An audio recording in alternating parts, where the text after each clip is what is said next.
आज हम शुरू कर रहे हैं 3D ज्योमेट्री। मेरा जो चैप्टर चल रहा है अंतरिक्ष में सरल रेखा, उसका पार्ट 2।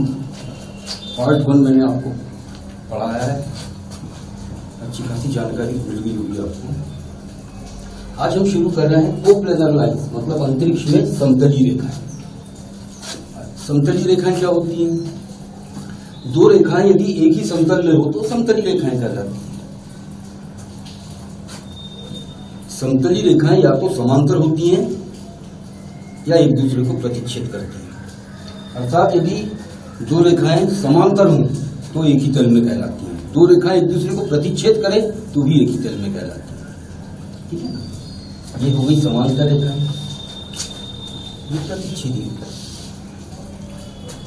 एक ही तल में अंतरिक्ष में कैसे? अब ये प्रश्न उठ रहा होगा, ये इनको मिलाने वाला तल ऐसा होगा। यहां पर चलिए इसको मान लेते हैं वेक्टर ए, इसको मान लेते हैं वेक्टर बी। इनको मिलाने वाला तल ये होगा। अर्थात यदि हम माने कि vector A cross vector B इस पर लंबवत होगा, इस पर लंबवत होगा तो इस तल के लंबवत होगा। तो मैंने इस माध्यम से बताया कि तल कैसा होता है अंतरिक्ष में। इनको मिलाने वाला तल ये है। ठीक है, तो ये समतली रेखाएं होगी। अब प्रश्न उठता है कि समतली रेखाओं के लिए क्या प्रतिबंध है। एक और चीज बताना चाहता हूं, समांतर रेखाओं में जैसे इक्वेशन होती है vector R equal to A plus lambda B, R equal to A plus lambda B.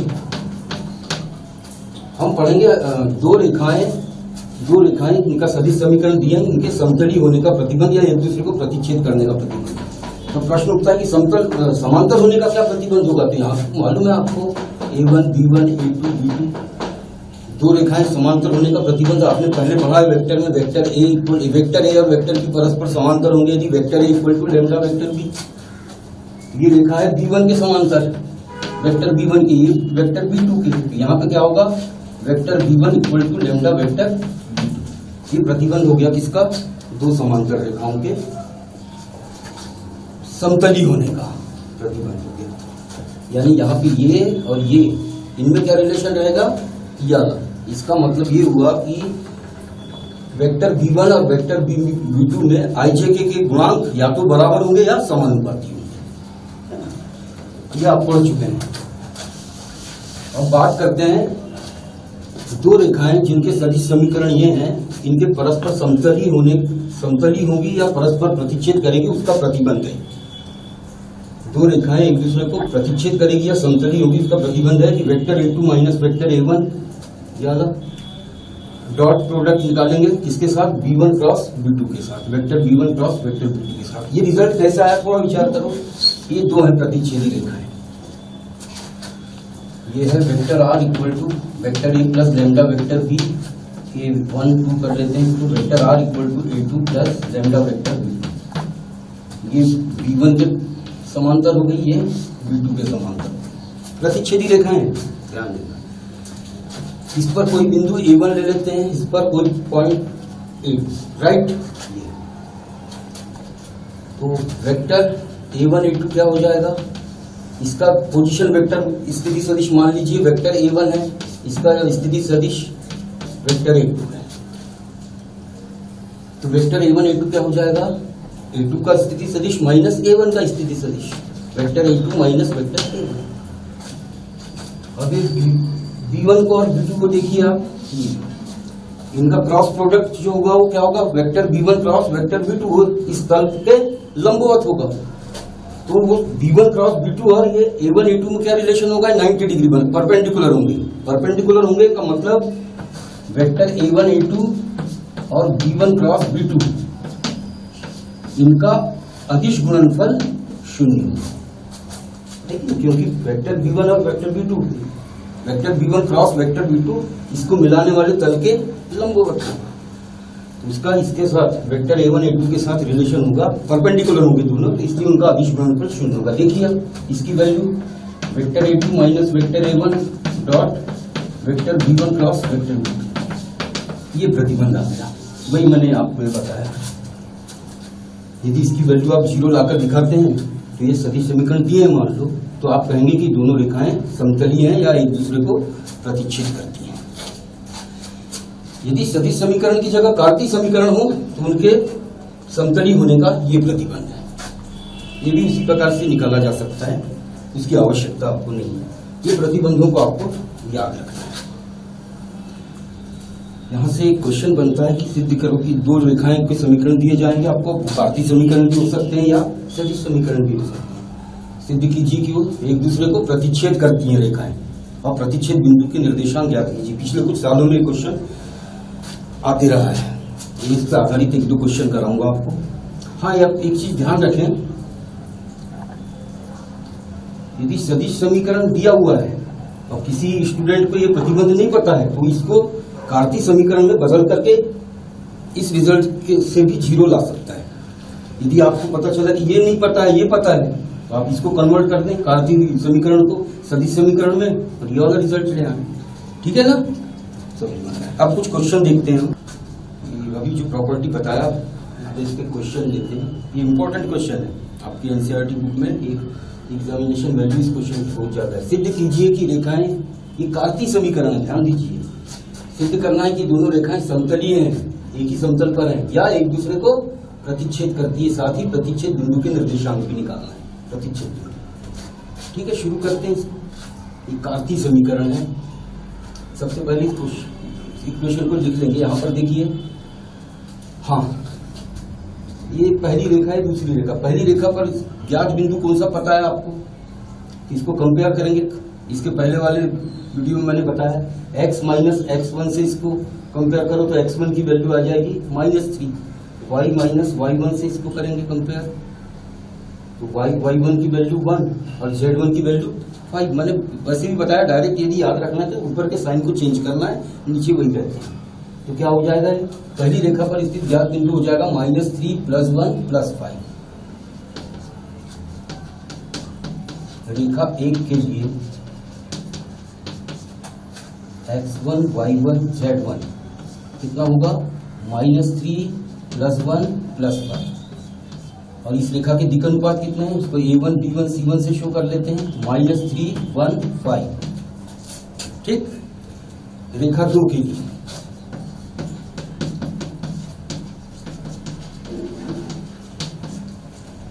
x2 y2 z2, ये x1 y1 z1 इसके लिए, और इस पर स्थित बिंदु को मान लेते हैं x2 y2 z2। तो ये -1 + 2 + 5, -1 + 2 + 5। और इसके दिक् अनुपात a2 b2 c2 = -1 2 5। क्या प्रतिबंध है अपना? दोनों रेखाएं समतलीय होगी यदि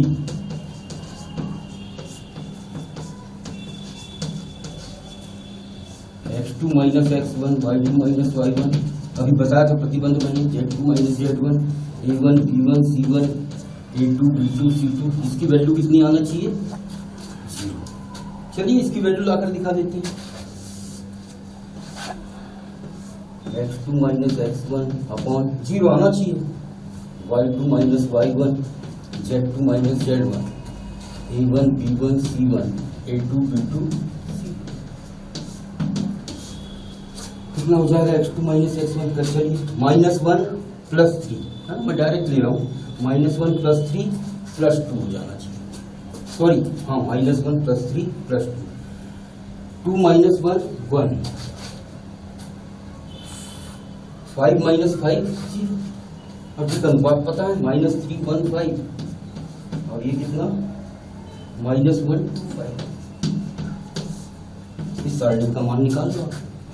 कितना हो जाएगा? 2 × 5 - 10 -1 × -15 +5 हो जाएगा।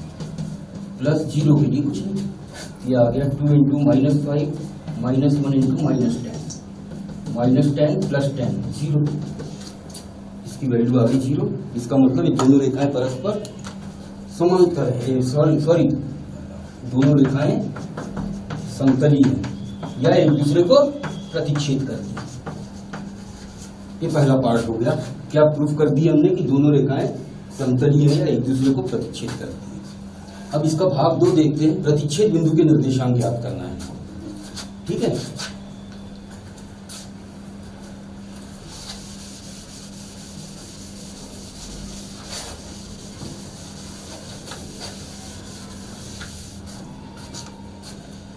प्रतिच्छेद बिंदु के निर्देशांक ज्ञात करने के लिए आपका इक्वेशन 1 हो गया। इक्वेशन हमने बताया, इसको यदि r के इक्वल मान लिया जाए और x y z की जो वैल्यू आती है उसको हम रेखा पर स्थित किसी भी बिंदु के निर्देशांक मान लेते हैं। तो हमको इस रेखा पर कोई एक बिंदु लेना है, तो कौन सा होगा, इसको r के इक्वल मान लेंगे, है ना, इसको r के इक्वल मान लेंगे। तो क्या आ जाएगा, x कितना होगा -3r -3, y कितना होगा r+1 और z कितना होगा 5r+5, ठीक है, -3r -3, राइट। माना -3r -3 r+1 5r+5 रेखा 1 पर स्थित कोई बिंदु है।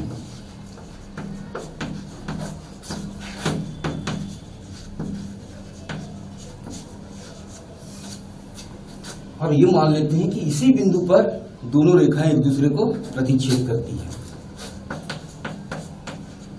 हमने क्या किया, रेखा 1 पर कोई बिंदु मान लिया, यही वाला मान लिया, और ये मान रहे हैं कि यही बिंदु दूसरी रेखा पर भी स्थित है। इसका मतलब ये दोनों रेखाओं का क्या हो गया, प्रतिच्छेद बिंदु हो गया। हमने रेखा 1 पर स्थित कोई बिंदु माना, वही प्रतिच्छेद बिंदु है ऐसा मान के चल रहा है। और जब प्रतिच्छेद बिंदु है तो रेखा 2 पर भी स्थित होगा। माना इसी बिंदु पर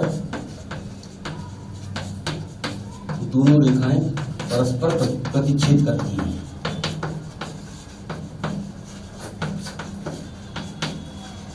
तब इस बिंदु के निर्देशांक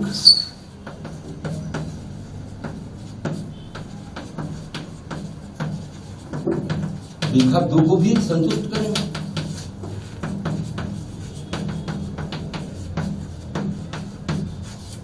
ठीक है, प्रतिच्छेद बिंदु है तो इस बिंदु के निर्देशांक रेखा नंबर 2 को भी संतुष्ट करेंगे। चलिए संतुष्ट कराते हैं। तो x की जगह -3r -3 अपॉन -1, y की जगह इसको डाल दीजिए r+1 -2 अपॉन 2, z की जगह इसको 5r+5 -5 अपॉन 5। ये first part, second part, third part, कोई भी 2 पार्ट को लेकर के सॉल्व कर सकते हैं आप। कितना हो जाएगा ये, इसको देखते हैं, r-1 अपॉन 2, और ये 5 से 5 भी कैंसिल, तो ये r हो जाएगा, और ये -3r -3 अपॉन -1। सेकंड और थर्ड पार्ट को सॉल्व कर लेते हैं, r की वैल्यू मिल जाएगी,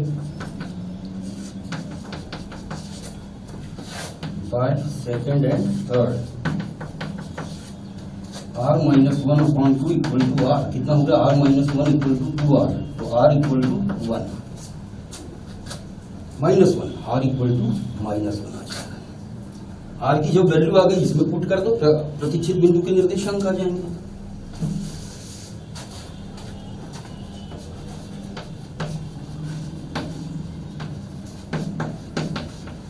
निर्देशांक कितना है, -3r -3 r+1 5r+5, पुट कर दीजिए। r की वैल्यू -1, यहाँ -1 तो +3 -3 0, -1 + 1 0, -5 + 5, ये प्रतिच्छेद बिंदु है। ठीक है, तो आपको क्या दिया हुआ था, कार्तीय समीकरण दिए थे हमने, उसी ढंग से प्रतिच्छेद बिंदु भी ज्ञात किया, प्रतिच्छेद समतली है सिद्ध भी किया, प्रतिच्छेद बिंदु के निर्देशांक भी ज्ञात किया। अगला क्वेश्चन लेंगे जिसमें सदिश समीकरण दिए हो तो क्या करना है। मैं आपको बता चुका हूं, यदि आपसे कोई एक ही कंडीशन बनती हो इसमें कार्तीय वाली जो मैंने अभी बताया, और सदिश समीकरण एग्जामिनेशन में आ गया तो आप इसको कन्वर्ट कर दें काय में, कार्तीय समीकरण में। यदि सदिश वाला प्रतिबंध आपको पता हो तो कार्तीय को सदिश में चेंज कर दें, ऐसा चेंज करके भी आप बना सकते हैं। यहाँ इस चैप्टर में वही है, एक दूसरे में कन्वर्ट करके आप कर सकते हैं। ठीक है, नेक्स्ट क्वेश्चन लेते हैं। सिद्ध कीजिए कि सरल रेखाएं सदिश समीकरण है, ये तथा ये परस्पर प्रतिच्छेद करती है या समतलीय है, और प्रतिच्छेद बिंदु के निर्देशांक भी ज्ञात करते हैं। ठीक है, तो रेखा का सदिश समीकरण का स्टैंडर्ड फॉर्म हमको मालूम है, vector R equal to vector A plus lambda vector B, vector R equal to vector A plus lambda vector B या म्यू वेक्टर बी। ये इसको मान लेते हैं वेक्टर ए1, ये वेक्टर बी1, ये वेक्टर ए2, ये वेक्टर बी2। रेखा नंबर 1 के लिए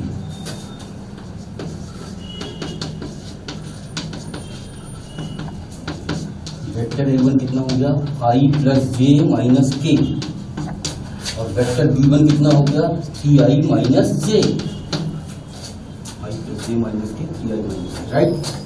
रेखा नंबर 2 के लिए वेक्टर ए2 equal to 4i minus K, कल भी कंपेयरिंग की है ना हमने इससे पहले वाले वीडियो में, तो आप ध्यान दीजिए। वेक्टर बी2 कितना, 2i प्लस 3j, ठीक लिखा मैंने, 4i माइनस के 2i प्लस 3j, राइट। इसका प्रतिबंध आपको मालूम है, दो सदिश समीकरण दिए हुए हैं रेखा के, और तो प्रूफ क्या करना है कि समतलीय रेखा है। इसका प्रतिबंध है, लिख देते हैं, दोनों रेखाएं परस्पर प्रतिच्छेद करेगी यदि vector A two minus vector A one और वेक्टर बी1 क्रॉस वेक्टर बी2 का डॉट प्रोडक्ट कितना आना चाहिए, 0। ये हमको पता है, इसकी तैयारी शुरू करते हैं। सबसे पहले vector A two minus vector A one निकालिए, A two minus A one, 4i minus I 3i, J वाली ये टर्म है तो दिस माइनस दिस से माइनस जे हो जाएगा, और माइनस के प्लस के 0 के लिख देते हैं, 0 के। अब वेक्टर b1 और वेक्टर b2 का क्रॉस निकालेंगे। आपने वेक्टर में पढ़ लिया है दो वेक्टर्स का क्रॉस प्रोडक्ट कैसे निकाला जाता है। आई जे के वेक्टर b1 के कंपोनेंट्स लिख दो यहाँ, 3 माइनस 1 के नहीं है, के वाली टर्म नहीं है तो 0। वेक्टर b2 के कंपोनेंट्स क्या है, 2, जे वाली टर्म नहीं है तो 0।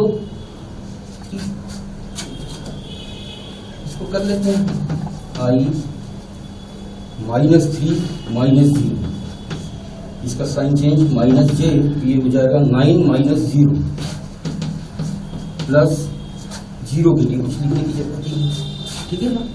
ये आ गया minus 3i minus 9j, b1 cross b2 कितना आया, माइनस 3i माइनस 9j, ठीक है। अब इन दोनों का डॉट प्रोडक्ट निकाल लेंगे, vector A two minus vector A one और vector b1 cross vector b2 dot product निकालेंगे। वो कितना आना चाहिए, 0 आना चाहिए। देखते हैं, ए2 माइनस ए1, यहाँ के वाली टर्म नहीं है तो 0 के, 3i माइनस जे प्लस 0 के, इसका डॉट प्रोडक्ट निकालना है इसके साथ, minus 3i minus 9j plus 0 के साथ। चलिए 3 इंटू माइनस 3 माइनस 9, और ये माइनस इंटू माइनस प्लस 9, और ये 0। इसका डॉट प्रोडक्ट 0 लाना था, आ चुका। इसका मतलब दोनों रेखाएं एक दूसरे को प्रतिच्छेद करती हैं, दोनों रेखाएं या दोनों रेखाएं समतलीय, ठीक है। अब दोनों रेखाओं का प्रतिच्छेद बिंदु दूसरे भाग में ज्ञात करना है, वो करते हैं। ये समझ में आ गया होगा ना, इजी है। प्रतिबंध याद होना चाहिए आपको, और जैसा जैसा कह रहा है उसकी वैल्यू निकाल लो। a2 माइनस a1 पहले निकाल लो, फिर b1 क्रॉस b2 निकाल लो, ये कंपेयर करते हुए निकलना चाहिए, और लास्ट में उनका डॉट प्रोडक्ट निकालो जो 0 आना चाहिए, मतलब दोनों रेखाएं समतलीय, ठीक है। मैं दूसरा भाग ले रहा हूं उसका प्रतिच्छेद बिंदु के निर्देशांक ज्ञात करने वाला, ठीक है। भाग 2 देखिए, प्रतिच्छेद बिंदु के निर्देशांक ज्ञात करना है। तो दोनों रेखाएं एक दूसरे को जिस बिंदु पर प्रतिच्छेद करती हैं, प्रतिच्छेद बिंदु जो होगा उस बिंदु के लिए दोनों रेखाओं के लिए वेक्टर आर के वैल्यू इक्वल होगी। तो इस समीकरण से और इस समीकरण से वेक्टर आर की वैल्यू इक्वल कर देना है। तो I plus J minus K plus lambda into 3i minus J equal to 4i minus K plus mu 2i plus 3k। ठीक है ना। दोनों रेखाएं जिस बिंदु पर एक दूसरे को काटेगी उस बिंदु के लिए वेक्टर आर के मान दोनों रेखाओं के लिए बराबर, इसलिए दिस इक्वल टू दिस हो गया। देखिए लिखने में कहीं गड़बड़ी ना हुई हो, लिखने में गड़बड़ी हो जाती है तो आंसर सही नहीं आ पाएगा। देख लेते हैं एक बार, चेक करते हैं। I plus J minus K plus lambda into 3i minus J equal to 4i minus K plus mu 2i plus 3k, right. दोनों पक्षों में आई जे के गुणांकों की तुलना करना है, इसलिए इधर अकेला आई बनाओ, अकेला जे अकेला के, इधर भी अकेला आई जे के। ठीक, तो आई को कॉमन निकालें यहां, तो क्या हो जाएगा 1 प्लस 3 लेमडा। जे को कॉमन निकालिए 1 प्लस 1 माइनस लेमडा, ठीक है ना, 1 माइनस 1 लेमडा, सही। के कॉमन निकालिएगा तो कुछ नहीं, इधर -1 आ रहा है, इधर है ही नहीं के वाली टर्म, तो इसको ऐसे भी लिख देना चाहिए बस माइनस के। ठीक है ना। इधर आइए, यहां से आई कॉमन निकालिए, 4 माइनस 2 म्यू, 4 माइनस 2 म्यू नहीं, 4 प्लस 2 म्यू आ गया। जे को कॉमन निकालिए, तो जे अकेला ही है, नहीं जे है ही नहीं यहां पर, जे है ही नहीं, तो 0 जे कहेंगे। ठीक है ना। के कॉमन निकाल लीजिए, तो -1 प्लस 3 लेमडा, 3 म्यू, ठीक है। ठीक है, दोनों पक्षों में आई जे के गुणांकों की तुलना करते हैं।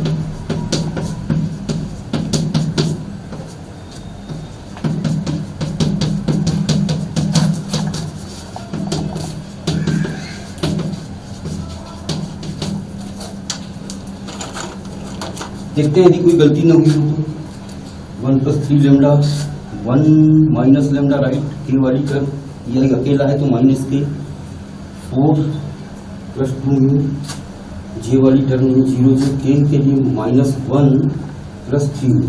ठीक है, आई जे के गुणांकों की तुलना करते हैं। 1 plus 3 lambda equal to 4 plus 2 mu, जी 1 minus lambda equal to 0, -1 equal to -1 plus 3।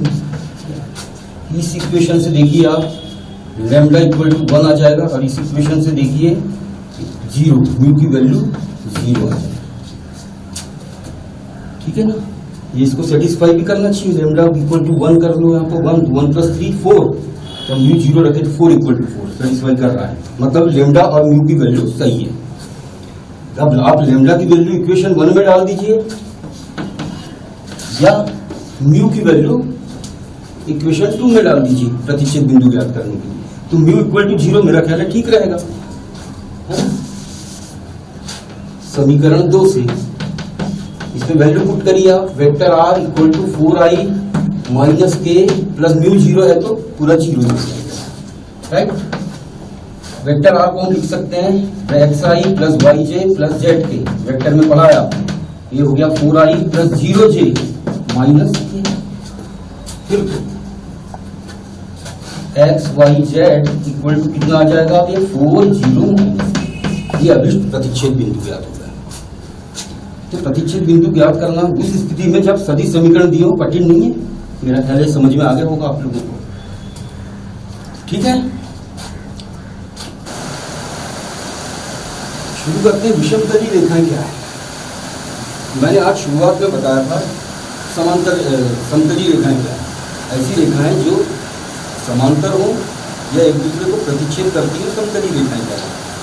तो अंतरिक्ष, हाँ समतली, उसकी बात कर लेते हैं। ऐसी रेखाएं जो एक दूसरे को प्रतिच्छेद करती हैं या एक दूसरे के समांतर हो, समतली रेखाएं क्या है। समतली रेखाओं की बात कर रहा हूँ। समांतर रेखाओं के बीच की दूरी क्या होगी, यहाँ पर दो समांतर रेखाओं, समतली समांतर रेखाएं मतलब समतली, उनके बीच की दूरी होगी, इनके बीच की लंबिक दूरी, मतलब ऐसा रेखाखंड जो लंबिक दूरी को शो करे, ऐसा रेखाखंड दोनों रेखाओं पर लंब होगा, ये इनके बीच की न्यूनतम दूरी होगी। और दो प्रतिच्छेदी रेखाओं की बात करें, समतली की बात कर रहा हूँ, समतली रेखाओं, यदि दो रेखाएं एक दूसरे को प्रतिच्छेद करती हो तो उनके बीच की न्यूनतम दूरी 0 होगी। ऑब्जेक्टिव में पूछा जाता है कि दो प्रतिच्छेदी रेखाओं के बीच की न्यूनतम दूरी कितनी होगी, 0, और समांतर रेखाओं के बीच की दूरी, उनकी लंबिक दूरी को शो करने वाला रेखाखंड जो है वही न्यूनतम दूरी होगा। बात करते हैं विषमतली रेखाओं, स्क्यू लाइन्स कहते हैं। अंतरिक्ष में ऐसी भी रेखाएं होती हैं जो एक दूसरे के न तो समांतर होती है और न ही एक दूसरे को प्रतिच्छेद करती है, ठीक है ना। अंतरिक्ष में ऐसी भी सरल रेखाएं होती हैं जो न तो एक दूसरे को प्रतिच्छेद करती हैं और न एक दूसरे के समांतर होती हैं। ऐसी रेखाएं विषमतली रेखाएं कहलाती हैं। कैसे समझोगे विषमतली रेखाएं क्या है? ये रूम है हमारा, ठीक है, इस छत पर एक डायगोनल लीजिए, ये रेखा होगा, छत पर लिया आपने डायगोनल, अब इस रूम का डायगोनल लो, ये ठीक है ना, ध्यान दीजिए, छत का डायगोनल लिया आपने, और रूम का डायगोनल ये। आप देख रहे होंगे ये दोनों रेखाएं एक दूसरे को कभी प्रतिच्छेद नहीं करेंगी। समांतर तो दूर दूर तक नहीं, समांतर तो है ही नहीं, एक दूसरे को प्रतिच्छेद भी नहीं करेगी। आप कल्पना कीजिए तब समझ में आएगा, ठीक है। तो ऐसी रेखाएं क्या कहलाती है? विषमतली रेखाएं कहलाती है। ये ऐसी रेखाएं एक ही तल में नहीं होती। तो अब प्रश्न उठता है कि इनके बीच की न्यूनतम दूरी क्या होगी? समतली रेखाओं के बीच की न्यूनतम दूरी समझा दिया मैंने, प्रतिच्छेदी है तो 0 न्यूनतम दूरी, और समांतर है तो लंबिक दूरी को शो करने वाला रेखाखंड जो होगा वही उनके बीच की दूरी है। ऐसा रेखाखंड न्यूनतम दूरी को शो करने वाला दोनों रेखाओं पर लंब होता है। यहाँ की बात करें विषमतली रेखाएं, न तो समांतर होती है न प्रतिच्छेद करती है, इनके बीच की न्यूनतम दूरी क्या होगी?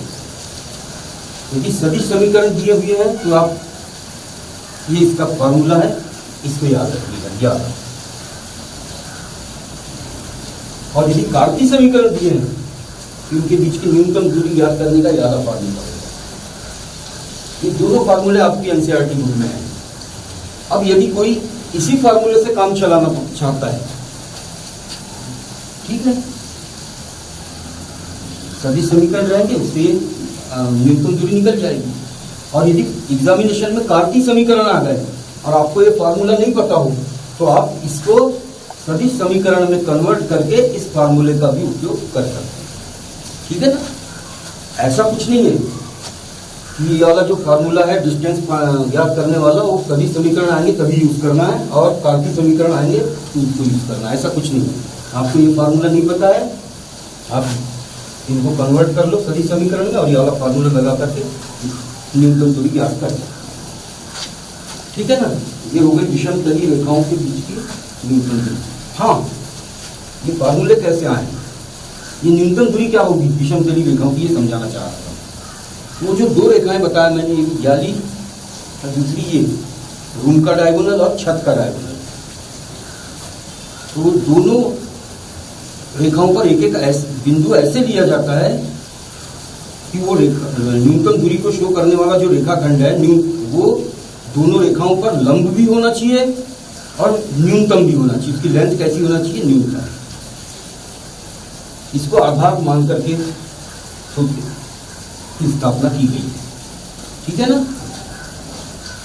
मैंने जो दो रेखाएं बताया उन पर दोनों पर एक एक बिंदु ऐसे लेना है आपको कि वो जो न्यूनतम रेखा तो दूरी को शो करने वाला जो रेखाखंड है वो दोनों रेखाओं पर लंब भी होना चाहिए और न्यूनतम भी होना चाहिए। इसको आधार बना करके इस सूत्र स्थापित किए गए, ठीक है। इस पे आइए अब, दो समांतर रेखाओं के बीच की दूरी, समांतर रेखा मतलब समतली हो गई, ये विषमतली की बात हुई अभी। ये हमने कौन सी बात किया? विषमतली रेखाओं के बीच की न्यूनतम दूरी। ये हम बात कर रहे हैं दो समांतर रेखाओं के बीच की दूरी। उसके लिए ये फार्मूला है। ये समतली होंगी भी, समतली होंगी का मतलब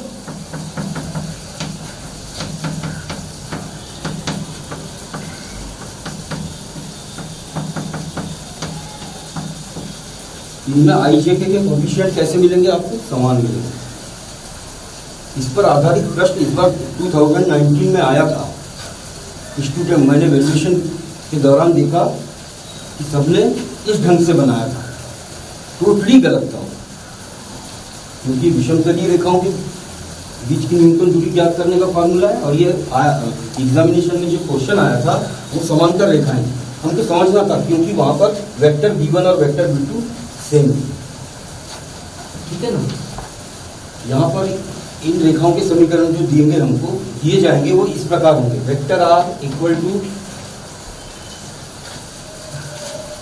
vector a1 plus lambda b, vector r equal to vector a2 plus lambda b। ये b वेक्टर b सेम होंगे यहाँ, ये पहचान है। क्या पहचान है? हम कैसे पहचानेंगे कि ये है कि ये है? ये पता है, ये वेक्टर b यहाँ पर जो होगा लेमडा का कोफिशिएंट और यहाँ b का कोफिशिएंट, ये सेम वेक्टर होंगे। इसको हमको ट्रीट करना है यहाँ फार्मूले में वेक्टर b से, कोई वेक्टर b1 नहीं, कोई वेक्टर b2 नहीं। इस पर आधारित क्वेश्चन जो इस बार आया था 2019 में, वो मैं आपको करके बताऊंगा, ठीक। ये दो रेखाओं के सदिश समीकरण दिए हुए हैं, हमको इनके बीच की न्यूनतम दूरी ज्ञात करना है। सबसे पहले इसको देखिए आप, vector r equal to vector a plus lambda vector b, ये वाला पार्ट देखिए आप। क्या IJK के गुणांक यानी कंपोनेंट जो है IJK कैसे ये वेक्टर b1 और वेक्टर b2 में इक्वल है क्या, सेम है क्या? नहीं है, तो समांतर रेखाएं नहीं है। कैसी रेखाएं? विषमतली। विषमतली वाला फॉर्मूला आपको यूज करना है। तो रेखा एक के लिए तुलना कर रहे हैं, तो ये वेक्टर a1 की वैल्यू हो गई, ये वेक्टर b1 की। रेखा नंबर 2 के लिए वेक्टर a2, ये वेक्टर a2। फार्मूला को पहले लिख देते हैं। अभिष्ट दूरी, अभिष्ट न्यूनतम दूरी कितनी होगी?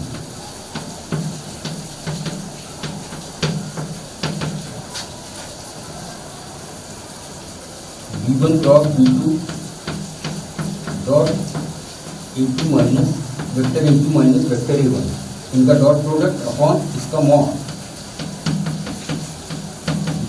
ये फार्मूला है,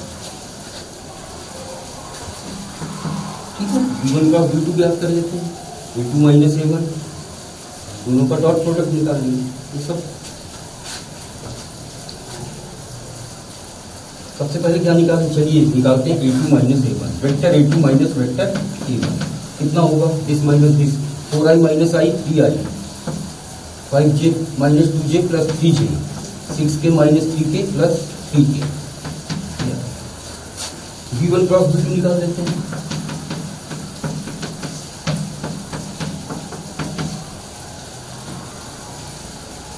वेक्टर v1 कहाँ है? 1 माइनस 3 2 3 1, कितना आ जाएगा ये देखते हैं। Sorry minus 3 minus 6 minus j 1 minus 4 plus 8 3 plus 6, ये आ गया कितना?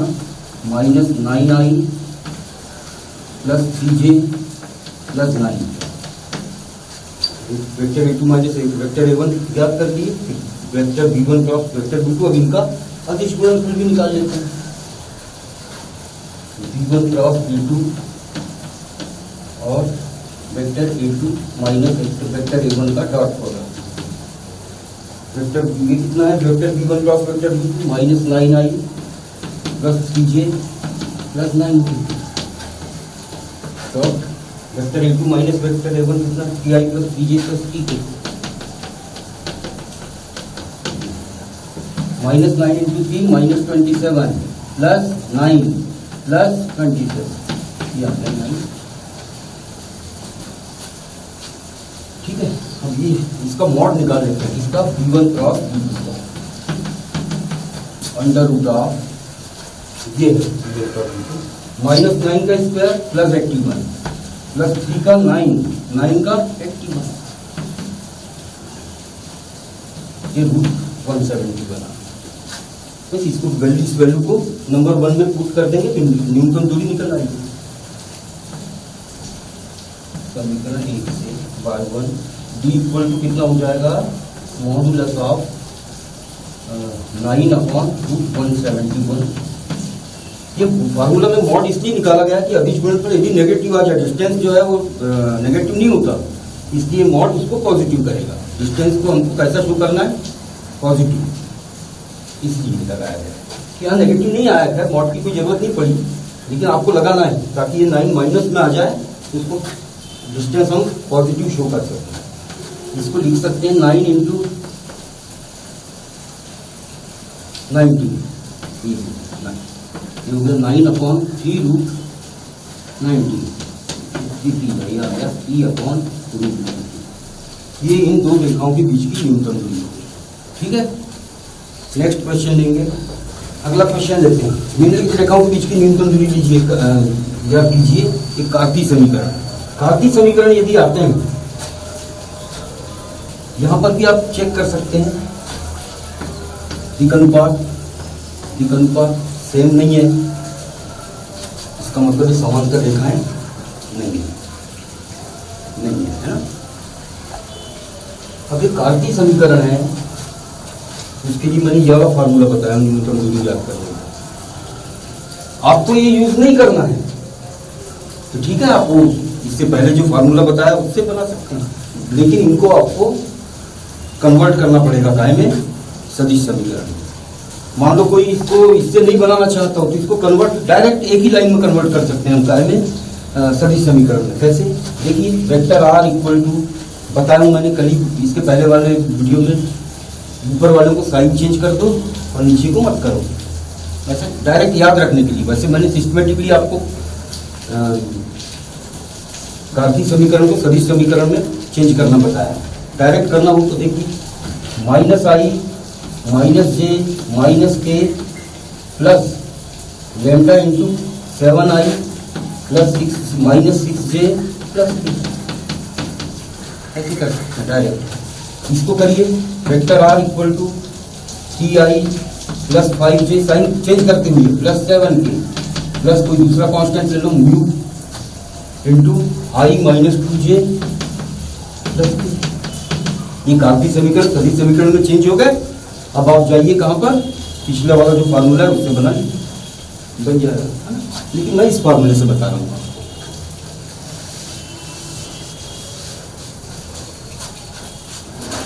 ठीक है, नहीं पहले इसकी वैल्यू निकाल लेते हैं। अभी न्यूनतम दूरी का फार्मूला हम लगा चुके, इसकी वैल्यू निकाल लो, इसकी निकाल लो, पुट कर दो बस। चलिए, x2 - x1 y2 - y1 z2 - z1 a1 b1 c1 a2 b2 c2, निकालिए कितना आएगा। x2 - x1 चलिए 3 + 1 4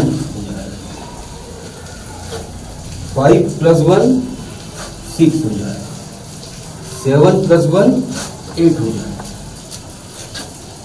1 5 + 1 6 7 + 1 राइट। और ये तो है 7 - 6 1 और क्या है 1 - 2 1, कितना आएगा ये कर लेता हूँ मैं, सारे में पढ़ चुके हैं इसको, इसकी वैल्यू निकालना हो -6 + 2 -6 कितना हो जाएगा 7 - 1 + 8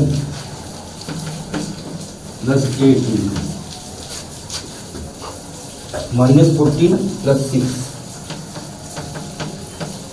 कितना हो गया -16 हो गया,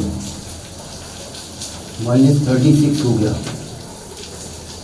-64 हो गया, ये हो गया 116, कितना आ गया -116। ठीक है, इसकी वैल्यू आ गई। अब इसकी वैल्यू क्या है, ये b1c2 - b2c1 whole square plus c1a2 - c2a1 whole square plus a1b2 - a2b1 whole square. आपके पास ये वैल्यू दी हुई है a1b1 c1 और a2b2 c2, इसमें पुट कर दीजिएगा, कितना निकल करके आएगा, स्क्वायर रूट ऑफ 116 आ जाएगा। इसमें पुट करने पर ये वैल्यू आ जाएगी, ये वैल्यू आप डायरेक्ट कर सकते हैं। मैं इस वैल्यू को पुट कर देता हूं एक मिनट। अभिष्ट न्यूनतम दूरी कितनी हो जाएगी? d equal to minus 116 upon root of 11। ये हो गया minus root 116 into root 116 upon root 116। ये इसको हम कर सकते हैं d इक्वल टू 4 से मल्टीप्लाई कर दो, इतना d इक्वल टू -2/29। डिस्टेंस कैसा होना चाहिए? पॉजिटिव होना चाहिए। लिख दो यहाँ पर d दूरी जो है वो ऋणात्मक नहीं हो सकती, नेगेटिव नहीं हो सकती, इसलिए d इक्वल टू हो जाएगा 2/29। ऐसे कर सकते हैं।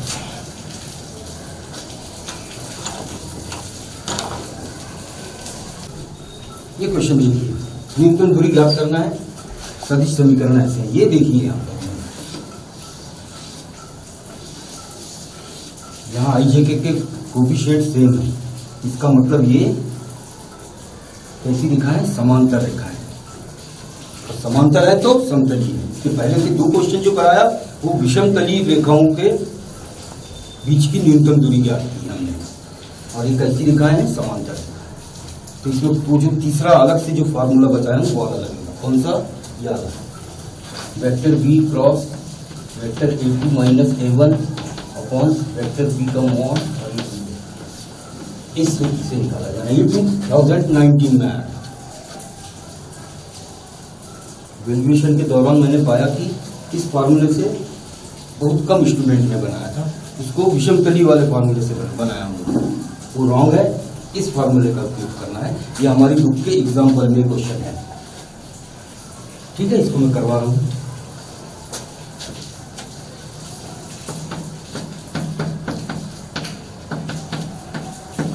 रेखा 1 के लिए ये वेक्टर a1 की वैल्यू हो गई i plus 2j minus 4k, और रेखा 2 के लिए वेक्टर a2 की value 3i plus 3j minus 5k, i plus 2j minus 4k और 3i plus 3j minus 5k, ठीक है?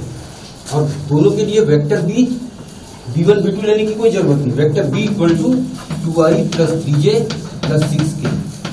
फार्मूला में भी वेक्टर b1 वेक्टर b2 ने लिया, केवल वेक्टर b लिया। ये चलिए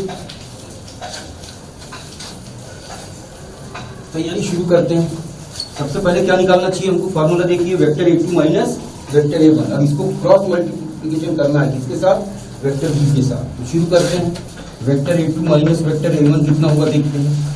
3 minus 1 2i, 3j minus 2j plus j, और minus 5k plus 4k minus. अब vector b cross vector a2 minus vector a1 निकालते हैं।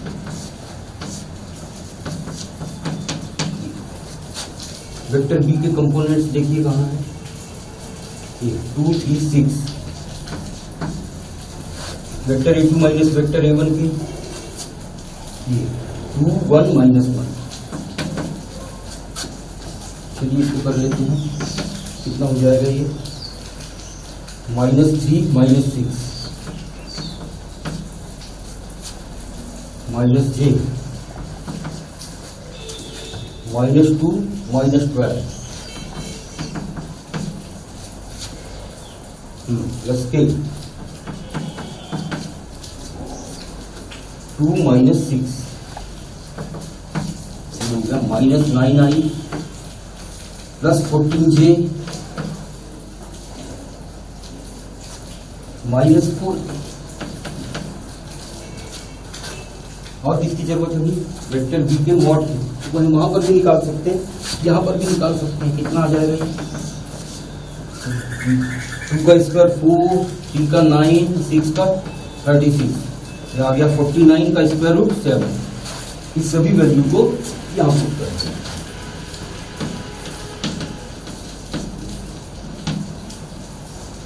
इसकी वैल्यू कितनी आ गई है? ये -9i plus 14j minus 4k upon vector b का मॉडुलस कितना निकल आया 7। ये 1/7 को बाहर कर दो, minus 9 square plus 14 square plus minus 4 square, ये आ गया 1/7। 81 प्लस 196 प्लस 16,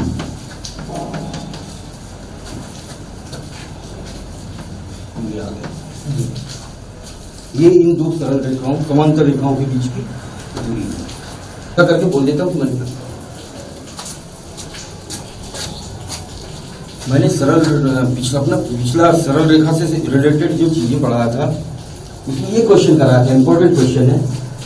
उस बिंदु के निर्देशांक ज्ञात कीजिए जहां बिंदु इसमें से गुजरने वाली रेखा इस समतल को प्रतिच्छेद करती है।